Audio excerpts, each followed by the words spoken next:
Bon, je commence avec un bref historique du cours. Ce cours a été d'abord, il y a longtemps de ça, je parle en 95, avait été donné à des novices carmes.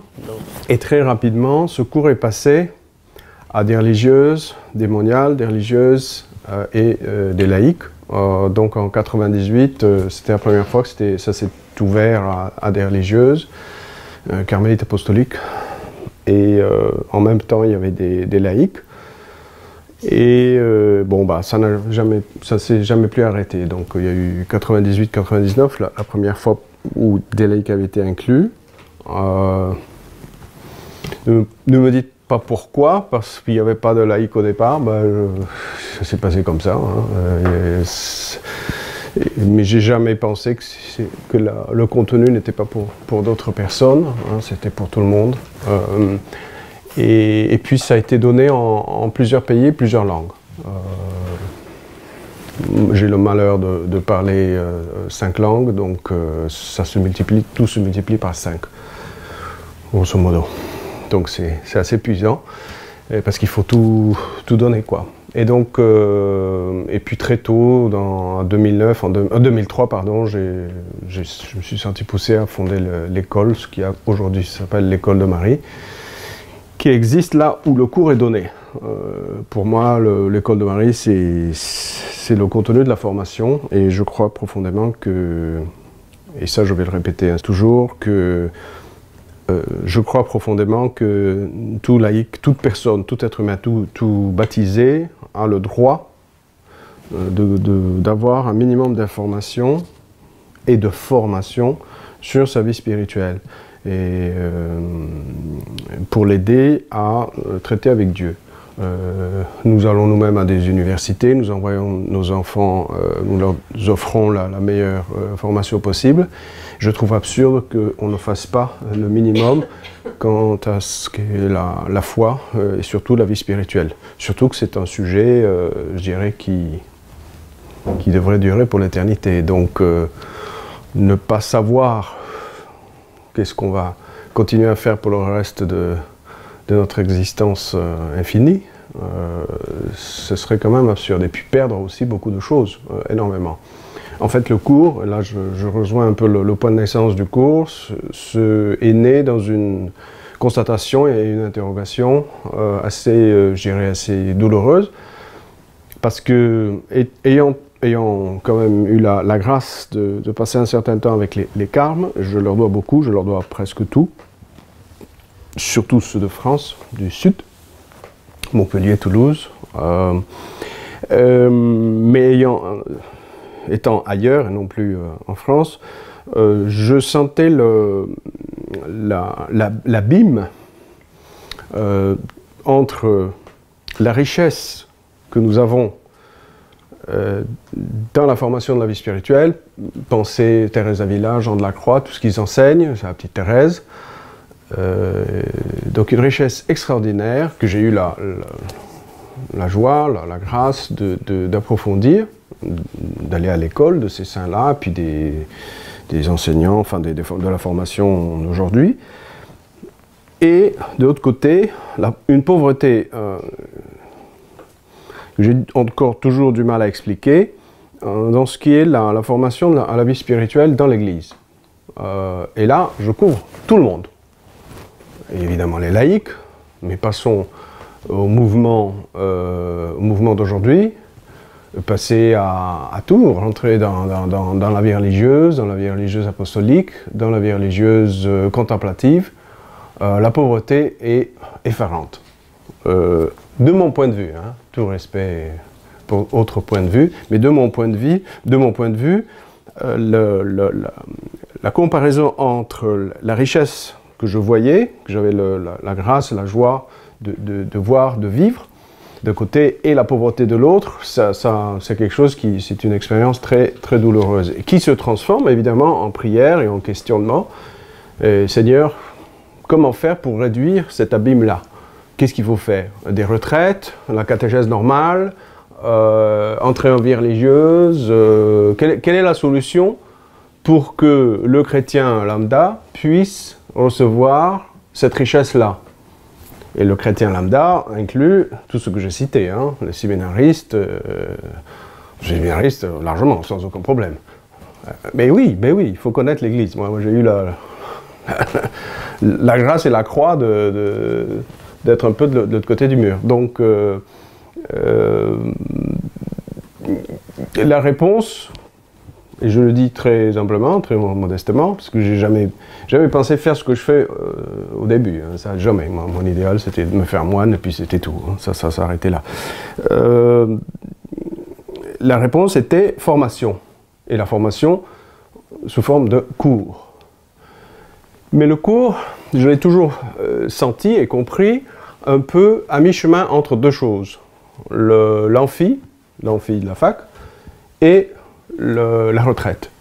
C'est-à-dire la chapelle où les causeries de la retraite sont données.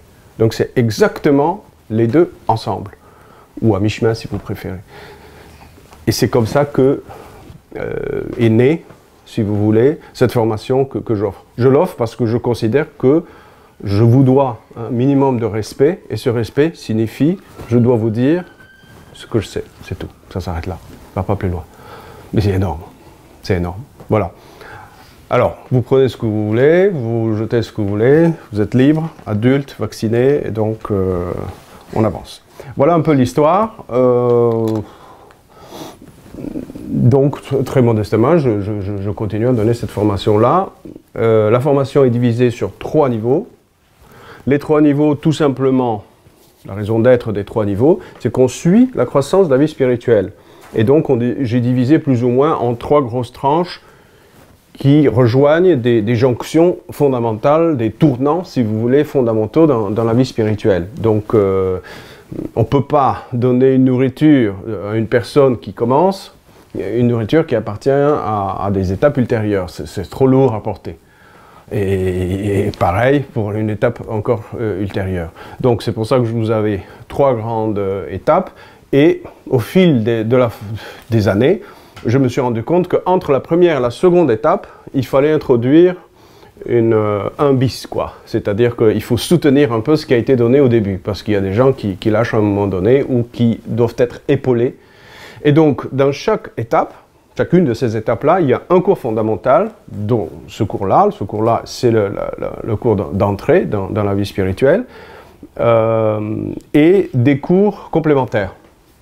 Donc vous avez dans chaque étape, dans chaque niveau, il y a un cours fondamental qui est un peu la colonne vertébrale, et puis il y a des cours complémentaires qui développent ou assoient de manière plus forte ce qui a été donné dans le cours fondamental. Voilà. Donc ça c'est grosso modo la formation. Bon, alors vous pouvez vous poser la question, mais alors une initiation à la vie spirituelle, mais nous savons ce que c'est déjà la vie spirituelle. Prenez patience, dans 22 leçons, vous me direz si au bout du chemin, vous saviez tout ce qui a été expliqué en cours de chemin. Quand je dis initiation, souvenez-vous quand même que c'était une nourriture qui était donnée à des moines. Et dans ma tête aussi, quelque part, l'école de Marie, c'est un peu la salle de noviciat qui s'ouvre au monde entier. La salle de noviciat, c'est là où on enseigne 2 choses. Je sais un peu de quoi je parle. On enseigne la vie religieuse, c'est-à-dire tout ce qui tient à cette communauté ou à cet ordre particulier. Ça, ce n'est pas notre propos. Et on enseigne aussi la vie spirituelle.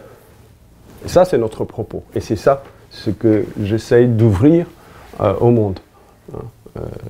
C'est-à-dire que ça appartient à tout le monde, ça n'appartient pas qu'à une catégorie de personnes. Si l'Église a l'audace de rappeler ce que l'Évangile dit, je cite le Concile, elle rappelle, elle ne l'annonce pas, elle le rappelle, que tous sont appelés à la sainteté, je trouve absurde qu'on ne donne pas les moyens à la hauteur de cette sainteté-là. Parce que, à mon avis, les moyens d'aujourd'hui, ça aura des pâquerettes. Hein.